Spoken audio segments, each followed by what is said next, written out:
Everything in my video was found on a public domain. Hey, welcome to the Danger Zone. It's Ashley. I hope each one of you have a great day today.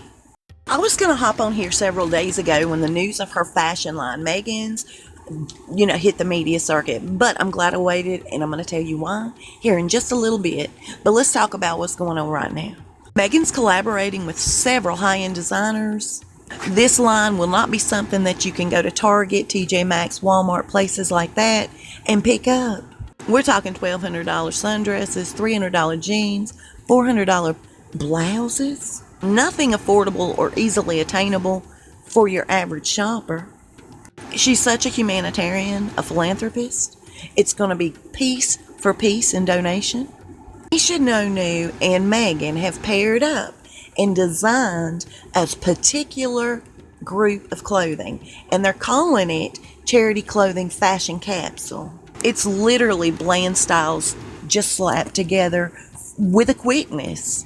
This group of clothing, this Charity Fashion Clothing Capsule, this particular group of clothing is a subpar group of clothing to her higher end fashions. Very little money out of pocket to make versus her higher end stuff.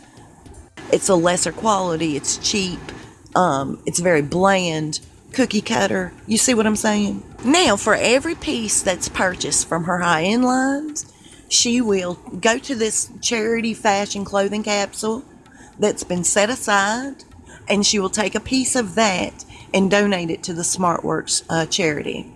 She is a humanitarian after all, and that makes her feel really good. SmartWorks seems to be a really good organization they have. They take women that haven't been in the workforce for some time, and they dedicate one-on-one time for I think it's up to 2 hours, fit them for clothing, give them resume techniques, give them mock interviews, get them ready for the workforce. I think by Megan not donating her higher end stuff to SmartWorks, it's just an insult all the way around. And of course the media is going to say, hey, look what she's doing. She's pushing the envelope. She's really, going against the royal grain to empower women with her charity, her fashion line, where she's going to donate piece for piece. And it's just not that way. The reality of it is, it's just an illusion, you guys. She's building Megan's brand. This has nothing to do with philanthropy. Nothing to do with empowering women at the end of the day. And we'll talk about that in the very next video. I am very grateful for this woman sharing her story with me. I receive a ton of email, you guys. I try to get to all of it. Sometimes I don't, and that's, my bad. I do apologize for that. Anyway, here's what she told me. Evidently, she had registered with SmartWorks. They had called her to be there on that day in particular. She had no babysitter for her daughter. She's 8 years old. They told her it wasn't a problem. She could bring her daughter that day. They had a designated area for the children. She said the only thing out of her purse that she could, have on her was her identification. Cell phones were strictly forbidden, no cameras, no pictures. Otherwise, you would be immediately dismissed out of the building. She said from start to finish, it was an uncomfortable production. More like a photo op for Megan. She felt completely degraded and disrespected, and so did other women there. They were talking amongst themselves. She felt that Megan would only talk to whoever would benefit her image. Treated the rest of the group like they had the bubonic plague. Very disrespectful, very cold, wouldn't even make eye contact.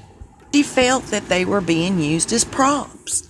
Megan was told which position to be in, who to be speaking with, who to give a hug to. They wanted to invite all the women there. They needed the group of women to be there and fill the rooms, but they weren't allowed to address Megan. They couldn't personally go up to her. They had to be selected to speak to Megan. She did end up going through her 2 hours of interview mocks, techniques for her resume, and was handed 2 suits of clothing. She was very grateful to SmartWorks for that, no doubt about it. The woman even admitted that she felt like people that were going against Megan before that experience of her own were just sort of like trolls or haters. She didn't understand why all the backlash Megan received until she witnessed it for herself. She called it an eye-opening experience. I appreciate that email very much. I appreciate you trusting me to share your story with everybody. You guys have to ask yourselves, why doesn't Megan just take revenue, her proceeds, 10%, 5%, 1% of her high-end design line and give to SmartWorks? I'll see you guys soon. We'll talk fast. You guys stay safe and be blessed.